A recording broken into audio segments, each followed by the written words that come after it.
सौः श्रीं ॐ ह्रीं क्लैं सौः मातृश्री वासवी कन्यका परमेश्वरी देव्यै नमः। ॐ अमृतायै नमः। ॐ अमलायै नमः। ॐ अष्टैश्वर्यप्रदायिन्यै नमः। ॐ अश्रान्तकायै नमः। ॐ अखिलाण्डकोटिब्रह्माण्डाधीशायै नमः। ॐ आदिशक्त्यै नमः। ॐ आत्मस्वरूपिण्यै नमः। ॐ आदिमध्यान्तरहितायै नमः। ॐ इष्टै नमः। ॐ उच्चित्रायै नमः। ॐ ओङ्कारमातृकायै नमः। ॐ कन्यकायै नमः। ॐ करुणायै नमः। ॐ कात्यायन्यै नमः।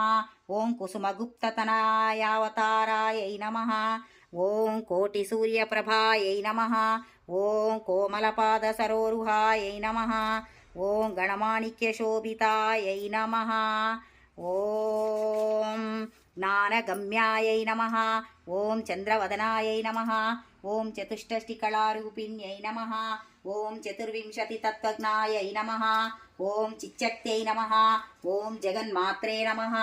ॐ जगदाधारायै नमः। ॐ जयायै नमः। ॐ जरामरणनाशिन्यै नमः। ॐ जितेन्द्रियायै नमः। ॐ त्रयीविद्यायै नमः। ॐ त्यागस्वरूपिण्यै नमः। ॐ त्रिलोकरक्षकियै नमः। ॐ त्रिकालज्ञानसम्पन्नायै नमः। ॐ तेजस्वरूपिण्यै नमः। ॐ त्रैलोक्यभूषणायै नमः। ॐ धर्मस्वरूपिण्यै नमः। ॐ धर्मनिलयायै नमः। ॐ धनधान्यकर्त्रे नमः। ॐ धन्यायै नमः। ॐ दीपायै नमः। ॐ धृत्यै नमः। ॐ देव्यै नमः। ॐ नवरत्नमालाधारिण्यै नमः। ॐ नवकोटिमहाशक्त्यै नमः। ॐ समुपास्य पदाम्बुजायै नमः। ॐ निष्कळङ्कायै नमः। ॐ निरञ्जनायै नमः। ॐ निराकारायै नमः। ॐ निर्गुणायै नमः।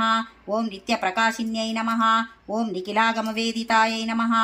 ॐ निःश्रेयस्सप्राप्तिस्थानायै नमः। ॐ निष्पापायै नमः। ॐ निर्द्वन्द्वायै नमः। ॐ पराशक्त्यै नमः। ॐ परायै नमः। ॐ पद्ममालाधारिण्यै नमः। ॐ पापनाशिन्यै नमः। ॐ प्रसन्नाक्षै नमः। ॐ प्रभायै नमः। ॐ प्रकृत्यै नमः। ॐ चन्द्र